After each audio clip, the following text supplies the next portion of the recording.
আসসালামু আলাইকুম। একজন মানুষ মারতে কতগুলো গুলি লাগে সেই হিসাবই চেয়েছেন একজন পুলিশ অফিসার। খোদ একজন পুলিশ অফিসার তার বড় ঊর্ধ্বতন কর্মকর্তাকে জিজ্ঞেস করতেছেন যে একজন মানুষ মারতে কতগুলো গুলি চালাতে হয় বা কতগুলো গুলি প্রয়োজন। এখানে ডেইলি স্টারের একটা নিউজটা আমি পড়ি, আপনারা সবাই শুনবেন। হেডলাইন করেছে, একজনকে মারতে কতগুলো গুলি লাগে স্যার। মর্গে তাইমের মরদেহ খুঁজে পাওয়ার পর ফোনে মায়নালকে বলতে শোনা যায়, স্যার আমার ছেলেটা মারা গেছে, ওর বুক ঝাঁঝরা হয়ে গেছে স্যার, আমার ছেলে আর নেই।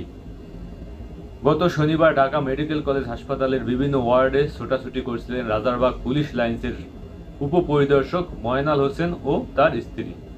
বিষয়টা মনে রাখবেন, রাজারবাগ পুলিশ লাইন্সের উপপরিদর্শক ময়নাল ও তার স্ত্রী।